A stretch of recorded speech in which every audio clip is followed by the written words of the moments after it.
পরী বউয়ের জাদুর সোনার চুল।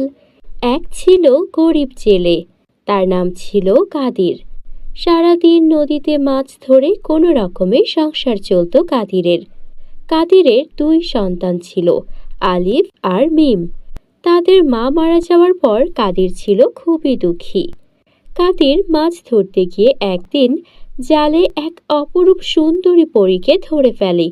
পরীর সোনার চুল সূর্যের আলোয় ঝলমল করছিল।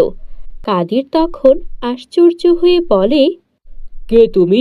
আমার জালে ধরা পড়লে? আমি তো সামান্য মাছ ধরি, কিন্তু তুমি দেখছি একটা আস্ত মানুষের মতো। মানুষ কি বলছো গো জেলে? আমি তো হচ্ছি একটা পরী। আমাকে ছেড়ে দাও, আমি তোমাকে সুখে রাখবো, কথা দিচ্ছি। সুখ তো বহুদিনের স্বপ্ন। যদি সত্যি তুমি আমাকে সাহায্য করতে পারো, তবে আমি তোমাকে মুক্তি দেব। বন্ধুরা, তোমরা যারা যারা গল্পটি দেখছো তোমাদের নাম কমেন্টে লিখে জানাও, আমরা নেক্সট গল্প তোমাদের নাম দিয়ে বানাবো। ঠিক আছে, সাহায্য করতেই পারো, তবে আমি তোমার স্ত্রী হতে চাই। আর রাজ্যের লোক কিন্তু এটা মেনে নেবে না। একটা জেলের এমন একটা পরিবউ, এটা নিয়ে কিন্তু ঝামেলা হবেই হবে। সামলাতে পারবে তো? হ্যাঁ হ্যাঁ, নিশ্চয়ই সামলাতে পারবো, কোনো ব্যাপার না। তারপর পরী ও কাদির বিয়ে করলো। পরীর জাদুর সোনার চুলের ছোঁয়ায় কাদিরের ঘর ভরে উঠল ধন সম্পদে। আলিফ আর মিমও অনেক খুশি। মা, তোমার চুল এত সুন্দর কেন? মা, আমরা কি আজ নতুন জামা পাবো?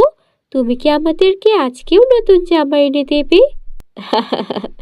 অবশ্যই বাবা, আজ তোমাদের বাবা মাছ বিক্রি করে ফিরলেই তোমাদের নতুন জামা কিনে আনবে। তোমরা একদম ভেবো না, মা তো তোমাদের সব আশাই পূরণ করে। একদিন কাদির মাছ বিক্রি করতে হাটে গেল। সেখানে এক কুচক্রী চুড়িওয়ালি আর এক বুড়ি ছিল, যারা পরীর কথা শুনে কৌতূহলী হয়ে উঠল। আর তখন চুড়িওয়ালি পরীকে জিজ্ঞেস করলো, শুনেছিস ওই জেলের বউ নাকি পরী? বাপরে বাপ, ওই জেলের কি কপাল! সামান্য জেলে হয়ে এক পরীকে বিয়ে করেছে, বাপরে বাপ। হ্যাঁ রে, আর তার সোনার চুল! যদি এই কথা রাজাকে বলি, তবে নির্ঘাত পুরস্কার পাবো। আর দেরি কি রে, চল চল, এখনই রাজার কাছে চল। বুড়ি গিয়ে রাজার কাছে নালিশ করলো, মহারাজ, কাদিরের বউ তো একটা পরী। তার সোনার চুলের জাদুতেই সে ধনী হয়েছে। কিন্তু দেখুন, আপনার রাজ্যে থেকেও এত বড় একটা সত্যি লুকিয়ে একটা পরীকে বিয়ে করে সংসার করছে। এটা কিন্তু ভারী অন্যায় রাজা মশাই, তাই তো আপনাকে জানাতে এলাম। এমনটি হলে তাকে রাজ্য ছাড়া করব আমি। এত বড় দুঃসাহস আমার রাজ্যে থেকে আমার সঙ্গে নিমক হারামি!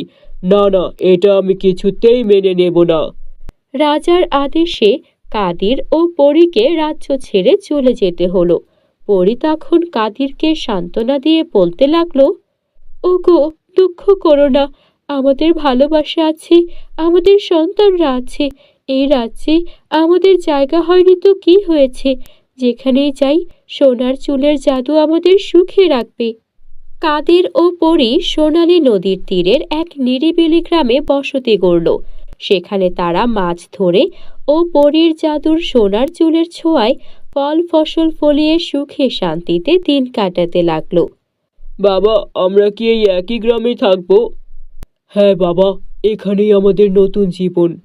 গ্রামের লোকেরা প্রথমে পরীর সৌন্দর্য দেখে বিস্মিত হলেও কাদির ও পরীর ভালো ব্যবহার দেখে সবাই তাদের আপন করে নিল। চুড়িওয়ালি ও বুড়ি গোপনে কাদিরের নতুন গ্রামে গিয়ে তাদের সুখের খবর জানতে পারে। দেখেছিস, ওই পরীর সোনার চুলের জাদু এখনো চলছে। কিরে বুড়ি, এবার কি করবি? এবার কিছু করতে হবে, না হলে আমাদের চালাকি ধরা পড়ে যাবে। তারা পরীর চুল কেটে নেওয়ার পরিকল্পনা করলো, কারণ তারা জানতো পরীর জাদু তার সোনার চুলে লুকিয়ে। একদিন চুড়িওয়ালি বাজারে গিয়ে সুন্দর সব চুড়ি নিয়ে হাজির হলো। সুন্দরী বউ, তোমার মতো সুন্দর হাতে আমার চুড়ি খুব মানাবে, বিনিময়ে তোমার এক গোছা চুল দাও। পরি বুঝতে পারল না এটা ফাঁদ। সে সোনার চুলের এক গোছা দিয়ে দিল। চুড়িওয়ালি ও বুড়ি সেই চুল নিয়ে রাজার কাছে গেল। তার মানে তোমরা সত্যি কথাই বলছিলে? প্রথমবার তো আমি মিথ্যা ভেবে ওদেরকে তাড়িয়ে দিয়েছিলাম, এবার তো পরীকে ধরতেই হবে। কাদির খবর পেয়ে দ্রুত পরীর কাছে ছুটে এলো। পরী, রাজা তোমাকে ধরতে আসছে। চিন্তা করো না, আমার জাদু শুধু চুলে নয়, ভালোবাসায়। পরী নিজের জাদু দিয়ে নদীর পানি দিয়ে একটি বিশাল সোনালী প্রাচীর তৈরি করলো, যা কিনা রাজার সৈন্যদের আটকে দিল। রাজা বুঝতে পারল পরী অন্যায় কিছু করেনি। তোমরা প্রকৃত ভালো মানুষ, আমি ভুল করেছি, তোমরা আমাদের রাজ্যে ফিরে এসো। এই পরী সত্যি অনেক জাদু ক্ষমতার অধিকারী, কিন্তু সে আমার কোনো ক্ষতি করেনি, এমনকি আমার রাজ্যেরও কোনো ক্ষতি করেনি। আমি ওই শয়তান চুড়িওয়ালি আর ওই কুচক্রি বুড়ির কথা শুনে তোমাদের এত সুন্দর সোনার সংসার নষ্ট করতে চাচ্ছিলাম। আমি আমার কাজের জন্য লজ্জিত কাদির, রাজা হিসেবে আমি ব্যর্থ। আমি তোমাদের কাছে ক্ষমা চাইছি, তোমরা আমাদের সঙ্গে চলো। কিন্তু কাদির ও পরী শান্ত জীবন পছন্দ করত, তাই তারা আর ওই রাজ্যে ফিরে গেল না। ওরা সেই গ্রামেই থেকে গেল। দেখেছ, অবশেষে আমাদের ভালোবাসার জয় হলো। রাজাও তার ভুল বুঝতে পারল। এবার আমরা আমাদের সন্তানদেরকে মানুষের মতো মানুষ করব। আর আমার এই জাদুর চুল নিয়ে শুধু এখন থেকে আমরা নিজেরাই উপকৃত হব না। আমার মাথায় একটা বুদ্ধি এসেছে।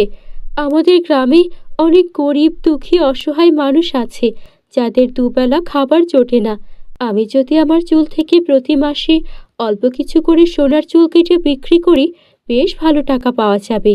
আর সেই টাকা দিয়েই গরিব, দুঃখী, অসহায় মানুষদের পাশে দাঁড়াবো।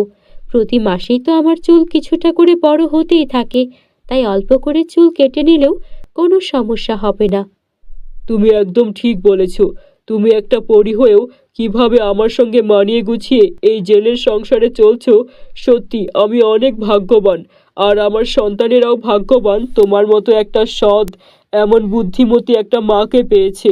এখন থেকে আমরা আমাদের জীবনটা আরো সুন্দর করে তুলব। আলিফ আর মিম বড় হয়ে খুব জ্ঞানী মানুষ হলো। মায়ের বুদ্ধি আর বাবার সততা ওদেরকে অনেক দূরে নিয়ে গেল। আর পরীর সোনার চুলের জাদুতে তাদের পরিবার হয়ে উঠল ধনী আর সকলের কাছে সম্মানিত। বন্ধুরা, আমাদের চ্যানেলটি যদি এখনো সাবস্ক্রাইব না করে থাকো, জলদি জলদি সাবস্ক্রাইব করে ফেলো। দেখা হবে পরের নতুন কোনো গল্পে। Bye bye.